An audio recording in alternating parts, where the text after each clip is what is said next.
salam dan bahagia. Halo semuanya, bertemu lagi dengan saya Ibu Ismi. Apa yang kita pelajari hari ini? Kita akan mempelajari tentang teks biografi. Sebelum kita mulai, ayo siapkan buku catatan dan alat tulisnya. Lalu kita akan berkenalan dulu apa yang dimaksud dengan teks biografi. Teks biografi berasal dari bahasa Yunani. Bios artinya hidup, sedangkan graphe artinya tulisan. Arti secara etimologi tersebut dapat disimpulkan sebagai berikut. Biografi adalah riwayat hidup seseorang yang ditulis oleh orang lain.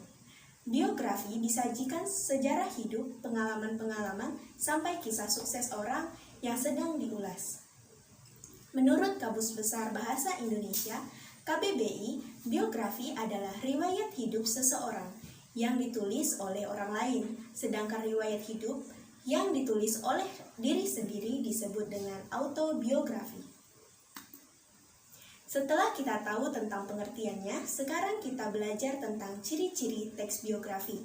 Terdapat beberapa macam ciri-ciri teks biografi, antara lain yang pertama, teks biografi mempunyai struktur baku dan pembuatannya meliputi orientasi, peristiwa, reorientasi. Yang kedua, isi biografi dibuat berdasarkan fakta atau faktual, sesuai dengan kisah hidup tokoh yang diceritakan. Yang ketiga, gaya penulisan biografi dibuat dalam bentuk narasi, sehingga lebih menarik untuk dibaca. Yang keempat, terdapat kisah yang menarik inspirasi dalam kehidupan tokoh biografi sehingga mempengaruhi pembaca. Yang kelima, biografi juga berisi kondisi-kondisi yang biasa memotivasi seseorang sehingga mencontoh atau meneladani kehidupan tokoh atau biografi tersebut. Kini kita masuk pada jenis-jenis teks biografi. Yang pertama, berdasarkan siapa yang menulis teks biografi tersebut. Ada biografi, yaitu riwayat hidup seseorang yang ditulis oleh orang lain.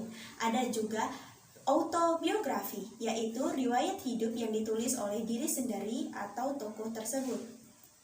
Selanjutnya, ada teks biografi yang berdasarkan topik yang dibincangkan. Yang pertama, biografi politik yang membincangkan tentang politik.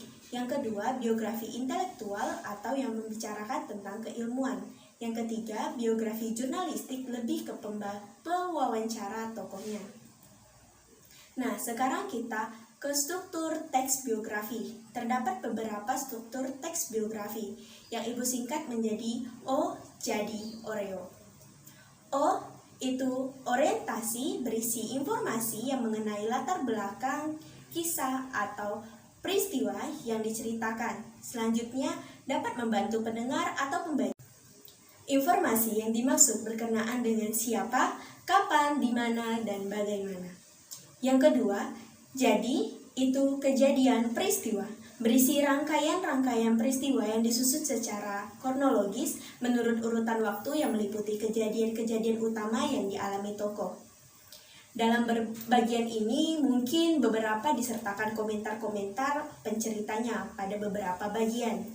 Yang ketiga, oreo, itu adalah reorientasi, berisi komentar evaluatif atau pernyataan kesimpulan mengenai rangkaian peristiwa yang telah diceritakan sebelumnya. Bagian ini bersifat opsional, yang mungkin ada atau tidak di dalam teks biografi. Untuk contohnya, Ibu taruh di bagian sini. Tahukah kalian tentang kaidah kebahasaan pada teks biografi? Nah, teks biografi menggunakan beberapa kaidah kebahasaan dominannya. Yang pertama, menggunakan pronomina atau kata ganti. Orang ketiga tunggal, yaitu ia, dia, dan beliau. Kata ganti ini digunakan secara variasi dengan penyebutan nama tokoh atau panggilan tokoh. Yang kedua, menggunakan kata kerja tindakan untuk menjelaskan peristiwa-peristiwa atau perbuatan fisik yang dilakukan oleh tokoh. Contohnya, belajar, membaca, berjalan, dan melempar. Yang ketiga, menggunakan kata kerja adjektif atau memberikan informasi secara terperinci tentang sifat-sifat tokoh seperti jenius, rajin, dan ulet. Dalam melakukan deskripsi sering menggunakan kata sifat yang didahului kompulatif kata, seperti kata adalah atau merupakan.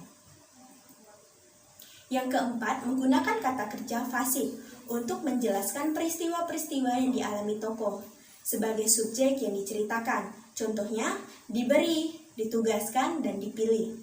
Yang kelima, menggunakan kata kerja yang berhubungan dengan aktivitas mental dalam rangka penggambaran peran tokoh. Contohnya, memahami, menyetujui, menginspirasi, dan mencintai. Yang keenam, menggunakan kata sambung, kata depan, ataupun nomina yang berkenaan dengan urutan waktu. Contohnya, sebelumnya, sudah, pada, saat, kemudian, selanjutnya, sampai, hingga, pada tanggal, nantinya, selamanya, dan yang terakhir saat itu. Nah, waktunya kuis. Ayo anak-anak silakan memindai kode batang dan jawablah pertanyaan di bawah ini. Isilah dan bacalah dengan cermat.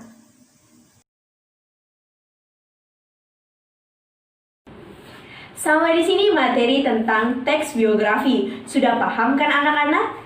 Baik, sampai ketemu di materi-materi berikutnya. Karena belajar itu menyenangkan. Sampai jumpa. Wassalamualaikum warahmatullahi wabarakatuh.